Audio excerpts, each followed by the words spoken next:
ایک بہت بڑے محدث ہوئے ہیں سید دیدار علی شاہ صاحب الوری رحمۃ اللہ علیہ، بہت بڑے سچی مچی کے محدث تھے، اور سید زادے مولانا فضل الرحمان گنج مراد آبادی رحمۃ اللہ علیہ سلسلہ نقشبندیہ کے امام صوفی ہوئے، ان کے مرید تھے، خود بھی عالم تھے، دو بیٹے عالم تھے، ان کے بیٹے اعظم پاکستان ہوئے سید ابو البرکات شاہ رحمۃ اللہ علیہ، وہ خلیفہ تھے اعلیٰ حضرت، بڑے لوگوں میں ان کا نام تھا۔ سید دیدار علی شاہ صاحب رحمۃ اللہ علیہ کے دوست تھے سید نعیم الدین مراد آبادی، وہ مراد آباد میں رہتے تھے۔ سید نعیم الدین مراد آبادی بھی اعلیٰ حضرت کے خلیفہ ہوئے۔ دیدار علی شاہ صاحب کہتے ہیں میں اکثر سید نعیم الدین صاحب سے ملنے جاتا تو وہ مجھے فرماتے آؤ تمہیں حضرت شیخ احمد رضا کے پاس لے کے چلو۔ تو ان کی عمر بھی کچھ اعلیٰ حضرت سے بعض لوگ بتاتے ہیں کہ زیادہ تھی سید دیدار شاہ صاحب، سید بھی تھے، محدث بھی تھے، عمر بھی زیادہ تھی۔ کہنے لگے میں کیوں جاؤں، میں کسی مولانا کے پاس کیوں جاؤں، یہ مشکل ہوتا ہے نا، میں کیوں جاؤں۔ 2 4 5 دفعہ انہوں نے کہا، کہنے لگے میں نے نہیں جانا۔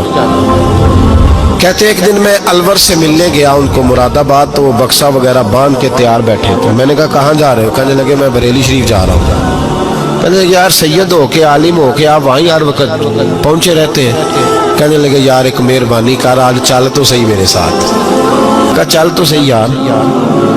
تو سید دیدار شاہ صاحب کہنے لگے میں نے سنا ہے ذات کے پٹھان ہے، طبیعت کے سخت ہے۔ کہنے لگے یار چل تو صحیح، ذات کے پٹھان ہے طبیعت کے۔ کہتے دونوں کے درمیان بات ہوئی، پر سید صاحب نے مجھے تیار کر ہی لیا، میں بریلی شریف چلا گیا۔ فرماتے ہیں جب ہم بریلی شریف پہنچے تو رضا مسجد کے اندر نا عصر کی جماعت ہو رہی۔ سید نعیم الدین صاحب رحمۃ اللہ علیہ کا وضو تھا، وہ جماعت میں شامل ہو گئے تو مسجد کے باہر کنواں تھا، میں وہاں چلا گیا وضو کرنے کے لیے۔ تو ایک چھوٹا سا بچہ تھا 8-10 سال کا، اس نے پانی نکالا ہوا تھا وضو کرنے کے لیے۔ سید دیدار شاہ صاحب کہتے ہیں میں نے جلدی سے جا کے نا پانی اٹھایا، میں نے کہا کوئی خادم ہے نمازیوں کو وضو کراتا ہے۔ میں نے پانی اٹھایا تو بچہ کہنے لگا بابا جی اجازت تو لے لو پہلے۔ تو میں چپ کر گیا، تو میں نے کہا چلو اجازت دے دو وضو کرنا ہے۔ تو کہتے ہیں بچہ کہنے لگا آپ کو مسئلے کا پتہ ہونا چاہیے کہ نابالغ اپنی مرضی سے بھی اپنی چیز کسی کو نہیں دے سکتا۔ فرماتے ہیں میرے اسی وقت دماغ میں گھنٹیاں بجی، میں نے کہا سید دیدار علی شاہ احمد رضا کے مدرسے کے تو نابالغوں کا علم بھی تجھ سے زیادہ ہے، اس کے مدرسے کے تو نابالغوں کا علم بھی تجھ سے زیادہ ہے۔ چھوٹا بچہ کہنے لگا آپ کو مسئلے کا نہیں پتا کہ نابالغ اپنی مرضی سے بھی اپنی شے نہیں دے سکتا۔ فرماتے ہیں اس نے وضو کیا، پھر اس نے خالی کیا برتن، پھر میں نے پانی نکالا وضو کیا۔ اب سید صاحب تو مل گئے تھے ایک رکعت میں، میں تھا یا سید صاحب تھے جب ہماری بات ہوئی تھی، کیا کہا تھا انہوں نے؟ ذات کے پٹھان ہے طبیعت کے سخت ہے۔ کہتے ہیں سید صاحب جماعت میں شامل ہو گئے، ان کی رکعتیں باقی تھی، وہ نماز پڑھ رہے تھے، اعلیٰ حضرت مسجد کی سیڑھیاں اتر رہے تھے، میں چڑھ رہا تھا، رستے میں ملاقات ہوئی۔ تو فرماتے ہیں فاضل بریلوی نے سید سمجھ کے میری بڑی قدر کی، انہوں نے جو جھک کے سلام کیا اور میری دست بوسی کی اور مجھے سینے سے لگایا، تو میں ان کی طبیعت پہ حیران ہو گیا۔ سنا کچھ تھا اور پھر کسی نے تعارف بھی نہیں کرایا، میری آنکھیں دیکھ کے سمجھ گئے سید زادہ ہے۔ فرماتے میں نے نا دھیمے لہجے، متاثر ہی بڑا ہوا تو میں نے دھیمے لہجے میں ایک بات پوچھی۔ جب بات ہوئی تھی تو میں اور سید نعیم الدین صاحب تھے، اور یہ مجھے پاکا ہے کہ ان کی اعلیٰ حضرت سے ملاقات نہیں، وہ تو نماز مکمل کر رہے۔ فرماتے میں نے پوچھا اعلیٰ حضرت سے حضور طبیعت کیسی ہے؟ تو مسکرا کے فرمانے لگے طبیعت کا کیا بتاؤں، ذات کا پٹھان ہوں، طبیعت ذرا سختی ہے۔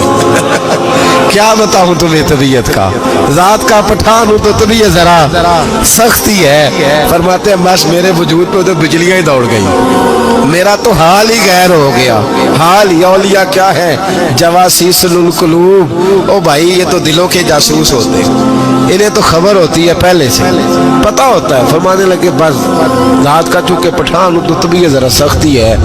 فرماتے ہیں میں نماز پڑھ کے لوٹا، ان کی خدمت میں بیٹھے، میں تو انہی کا ہو گیا، مجھے تو خرید لیا۔ تیری پہلی نظر کا وار توبہ، دل اب تک دعائیں دے رہا ہے، کہتے ہیں بس میں تو انہی کا ہو کر رہ گیا, اب حال بڑا منفرد ہو گیا.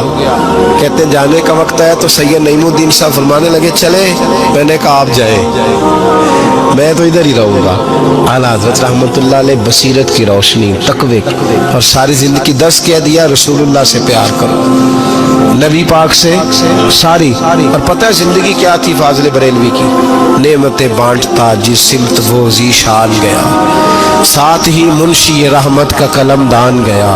انہیں جانا انہیں مانا نہ رکھا غیر سے کام, للہ الحمد میں دنیا سے مسلمان گیا.